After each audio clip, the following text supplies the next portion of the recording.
కాశ్మీర్ పెహల్గాంలో ఈ మధ్యకాలంలోనే అతిపెద్ద ఉగ్రదాడి జరిగింది. దాదాపు 26 మంది పైన టూరిస్టులు చనిపోయారు. అయితే ఇందులో ఇంకా దుర్మార్గమైన విషయం ఏంటంటే ప్రతి ఒక్కళ్ళకి ఐడెంటిటీని చెక్ చేసి మరీ చంపారు. నువ్వు హిందువా ముస్లింవా, నువ్వు హిందువా ముస్లింవా, నువ్వు ముస్లిం అంటే పక్కకు వచ్చాయి, నువ్వు హిందూ అంటే చంపేయడం, పాయింట్ బ్లాంక్ రేంజ్లో పెట్టి చంపేయడం. అంత దారుణంగా జరిగిన ఎన్కౌంటర్ అసలు ఈ మధ్య ఇంత దారుణంగా జరిగిన టెర్రరిస్ట్ అటాక్ ఈ మధ్యకాలంలోనే జరగల. విచక్షణ రహితంగా కాల్పు జరిగింది చూసాం, కానీ సాగ్రిగేట్ చేసి వీడు హిందూ వీడు ముస్లిం, వీడు హిందూ వీడు ముస్లిం అని చెప్పి ముస్లింలందరినీ రక్షించి హిందువులు మాత్రమే టార్గెట్ చేసి చంపడం. బతిమాలుతుంటే కాళ్ళు పట్టుకు బతిమాలుతున్నా మనం చంపద్దు బాబు అని బతిమాలుతున్నా కూడా చంపడం. లేటెస్ట్గా పెళ్ళయిందిరా బాబు, నా భార్యతోటి ఫస్ట్ టైం ఏదో హనీమూన్కి వచ్చాను, నన్ను వదిలేయండిరా బాబు అంటే కూడా విచక్షణారహితంగా లేటెస్ట్ ఈ మధ్యకాలంలోనే పెళ్ళైన ఒక పెళ్లి కొడుకుని చంపేయడం. పాప అమ్మాయిని చూస్తే ఎంత దుర్మార్గులకైనా సరే కళ్ళంబడి నీళ్ళు వస్తాయి. ఆ భర్త శవం పక్కన కూర్చుంది, గట్టిగా 4 రోజులు కాలేదు పెళ్ళయి. ఆ భర్త శవం పక్కన అలా కూర్చుని గాలిలోకి చూస్తూ పిచ్చి చూపులు చూస్తూ కూర్చున్న ఆ పిచ్చి తల్లిని చూస్తే ఎవరికైనా మనసు కరిగిపోతుంది, మనిషి అన్నవాడికి మనసు కరిగిపోతుంది. కానీ ఈ పాకిస్తాన్ ఉగ్రవాదులు, పాకిస్తాన్ తీసుకొచ్చిన ఉగ్రవాదులు, పాకిస్తాన్ తయారు చేసిన ఉగ్రవాదులు, పాకిస్తాన్ ఆర్మీలో పనిచేసిన ఒక సన్నాసి కూడా ఇందులో ఉన్నాడు. వాడు కూడా ఇందులో జాయిన్ అయ్యి పాకిస్తాన్ ఆర్మీలో రిటైర్ అయిపోయిన వాడు ఇప్పుడు టెర్రరిస్ట్గా మారి ఇప్పుడు వీళ్ళల్లో ఈ చంపేసిన వాళ్ళల్లో వాడు కూడా ఉన్నాడు. వాడిని కూడా గుర్తించడం జరిగింది. అంటే డైరెక్ట్గా పాకిస్తాన్ చేసిన టెర్రర్ అటాక్ ఇది ఇండియా మీద. ఇది ఒక రకంగా యుద్ధమే ప్రకటించింది పాకిస్తాన్. అది కూడా ఎలాంటి సందర్భంలో చేసింది? ప్రధానమంత్రి మోడీ గారు ఒక ముస్లిం కంట్రీకి వెళ్ళి అక్కడ వాళ్ళందరినీ మాట్లాడుతున్న సందర్భంలో,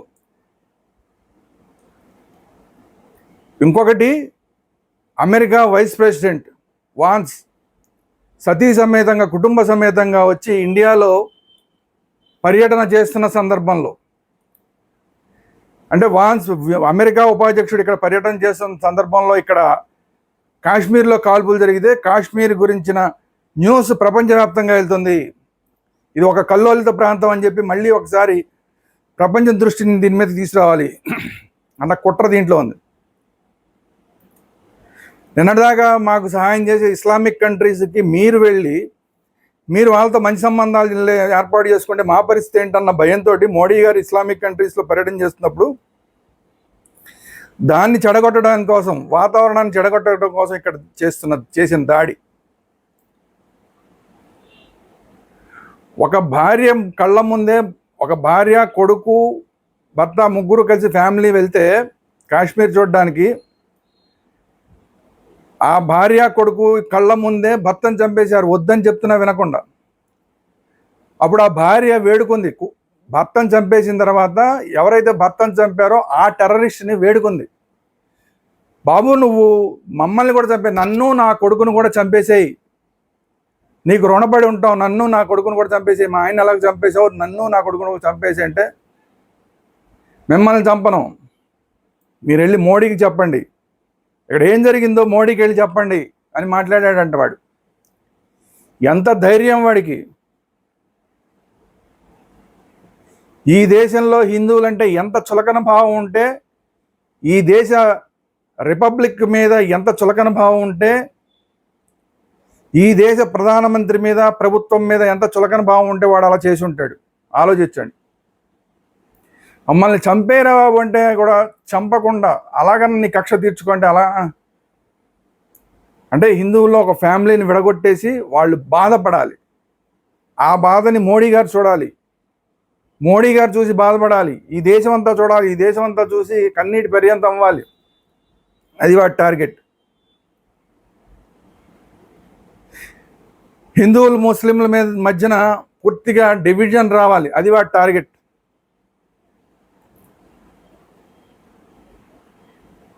దీనికన్నా ముందే కొన్ని రోజుల ముందే పాకిస్తాన్కి సంబంధించిన సైన్యాధ్యక్షుడు అవాకులు చవాకులు మాట్లాడాడు కాశ్మీర్ మీద, ఇండియా మీద.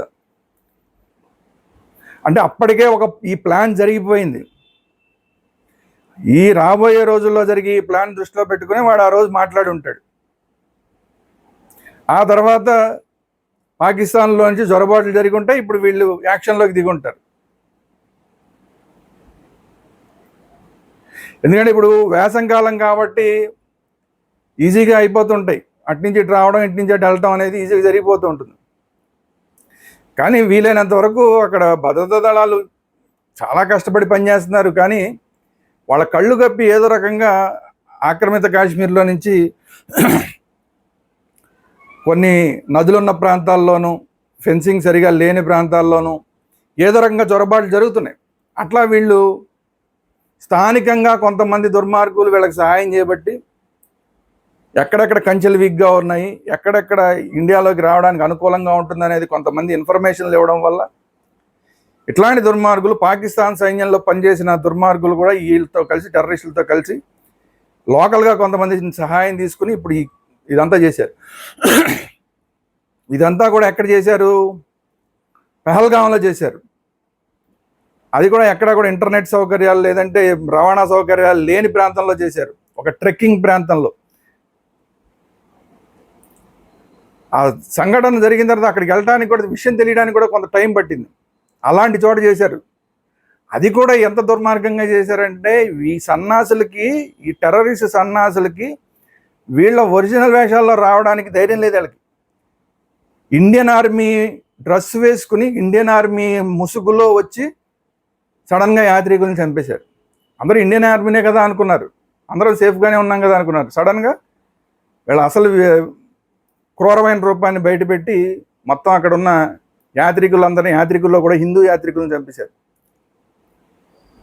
ఈ పెహల్గామ్ని టార్గెట్ చేయడానికి ఇంకొక కారణం ఏంటంటే రాబోయే రోజుల్లో అమర్నాథ్ యాత్ర అక్కడి నుంచే స్టార్ట్ అవుతుంది. అదే బేస్ క్యాంప్, పెహల్గాం నుంచే స్టార్ట్ అవుతుంది బేస్ క్యాంప్. సో అమర్నాథ్ యాత్ర మీద ప్రతిసారి దాడులు చేసేందుకు ప్రయత్నాలు చేస్తున్నారు. గత కొంతకాలం నుంచి వాళ్ళు దాడులు చేయడానికి అవకాశం లేకుండా ఇండియన్ ఆర్మీ చాలా కట్టుదిట్టమైన భద్రతా ఏర్పాట్లు చేస్తుంది. కొన్ని సందర్భాల్లో ఒకళ్ళిద్దరి మీద కాల్పులు జరిగినాయి. ఇవన్నీ జరుగుతున్నాయి. ఇప్పుడు టోటల్గా భయపెట్టేయాలి. అసలు అమర్నాథ్ యాత్రకి హిందువులు రాకుండా భయపెట్టేసే కార్యక్రమం చేయాలనే ఉద్దేశంతో ఆ పెహల్గాం టార్గెట్ చేసుకుని పెహల్గాంలో ఈ దుర్మార్గానికి పాల్పడ్డారు. అంటే ఇప్పుడు అమర్నాథ్ యాత్రకి వెళ్ళాలంటే హిందువులందరూ భయపడిపోవాలి. అమ్మో వెళ్తే బతకమేమో, చంపేస్తారేమో, ఎట్నుంచి ఎవడో చంపేస్తాడో అని భయపడి అమర్నాథ్ యాత్ర ఫెయిల్ అవ్వాలి. అది వీళ్ళకి కావాల్సింది. ఈ మధ్యకాలంలోనే చైనాతోటి ఒక ఒప్పందం చేసుకుంది ఇండియా ఆ అమర్నాథ్ యాత్రకి చాలా తేలిగ్గా వెళ్ళి రావడానికి. అలాంటి సందర్భంలో ఎక్కువ మంది ఏమన్నా యాత్రికులు వచ్చేస్తారేమో, మళ్ళీ అక్కడ ప్రశాంత వాతావరణం ఏర్పడుతుందేమో అని చెప్పి ఆ పెహల్గాం టార్గెట్ చేశారు. ఇంకొకటి ఏంటంటే ఆర్టికల్ 370 రద్దు చేసిన తర్వాత అన్ని శాంతియుత పరిస్థితులన్నీ అక్కడ ఏర్పడినాయి. దాంతో ఇప్పుడు అక్కడ ఆ జమ్మూ కాశ్మీర్ని ఒక స్టేట్గా ప్రకటించడానికి కూడా కేంద్రం సిద్ధపడుతోంది. అది కనుక ఒక స్టేట్గా ప్రకటించేస్తే, నార్మల్సీ వచ్చేస్తే, అక్కడ అందరికీ ఉద్యోగాలు వచ్చేస్తే ఎవరు కూడా టెర్రరిస్టులు వంక చూడరు, అట్లు వాళ్ళని పట్టించుకోరు. గతంలో అక్కడ ఉన్న యువత అంతా కూడా ఈ సైన్యం మీద రాళ్ళు రప్పలు రోవడం, డబ్బులు ఇస్తే రాళ్ళు రప్పలు రోవడం, ఇదే అది ఉద్యోగంగా ఉండేది. ఇప్పుడు ఎవరు దాని జోలికి రావట్లా. ఎందుకంటే ఆర్టికల్ 370 ఎత్తేసిన తర్వాత చాలా ఉద్యోగాలు కూడా వస్తున్నాయి అక్కడ. దాంతో ఇంకా రాళ్ళు రువ్వే కార్యక్రమాలు, ఈ టెర్రరిస్టులకి అట్రాక్ట్ అవ్వడం, ఇలాంటివన్నీ కూడా పోయినాయి. అది కాక టెర్రరిస్టులకి గతంలో ప్రతి ఇంట్లోనూ వాళ్ళకి ఉండడానికి అవకాశం ఇచ్చేవాళ్ళు. ఇప్పుడు అలాంటి అవకాశాలు కూడా ఎక్కడ ఇవ్వట్లా.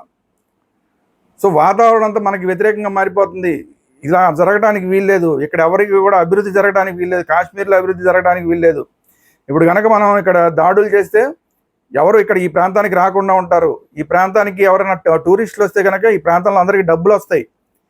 కాశ్మీర్లో ఉండే వాళ్ళందరికీ డబ్బులు వస్తే కనుక వాళ్ళు మన మాట వినరు. వీళ్ళందరూ పేదవాళ్ళుగానే ఉండాలి. కాశ్మీర్లో ఉన్న ముస్లింలందరూ కూడా పేదవాళ్ళుగానే ఉండాలి. వాళ్ళు పేదవాళ్ళుగానే ఉంటేనే మన మాట వింటారు. టెర్రరిస్టుల మాటలు వింటారు, పాకిస్తాన్ మాటలు వింటారు.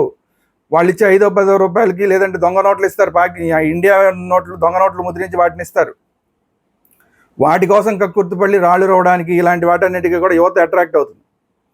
సో అలాంటి పరిస్థితులు మళ్ళీ తీసుకురావడం కోసం అని చెప్పి అక్కడ ముందు వాళ్ళ కడుపులు కొట్టాలి. కడుపులు కొట్టాలంటే యాత్రికులు రాకుండా చేయాలి. టూరిజం దెబ్బ కొట్టాలి. ఈ టార్గెట్ తోటి పెహల్గాం మీద దాడి చేశారు, యాత్రికుల మీద దాడి చేశారు, హిందువుల మీద దాడులు చేశారు. టోటల్గా భారతదేశం మీద దాడి చేసింది పాకిస్తాన్. ఇక ఉపేక్షిస్తే ఏమాత్రం లాభం లేదు, ఉపేక్షించే నాయకత్వం కూడా మనకి లేదు. నువ్వు తమలపాకుతో ఒకటంటే నేను తలుపు చెక్కతో రెండంట అనే నాయకత్వం మనకు ఉంది ఇప్పుడు కేంద్రంలో. కాబట్టి అమిత్ షా, మోడీ చాలా గట్టి నిర్ణయం తీసుకుంటారు. అతి త్వరలోనే పాకిస్తాన్కి ఒక గట్టి గుణపాఠం జరుగుతుంది. అది ఏంటనేది సైన్యం చూసుకుంటుంది. ఇప్పటికే ప్రధానమంత్రి రక్షణ మంత్రితోటి వరుస మీటింగులు జరుపుతున్నారు. రక్షణ మంత్రి, ప్రధానమంత్రి కలిసి త్రివిధ దళాధిపతులతోటి కంటిన్యూస్గా మీటింగులు చేస్తున్నారు. ఆల్రెడీ కాశ్మీర్కి మన హోమ్ మినిస్టర్ అమిత్ షా గారు వెళ్ళి అక్కడ పరిస్థితులను పూర్తిగా సమీక్షిస్తున్నారు.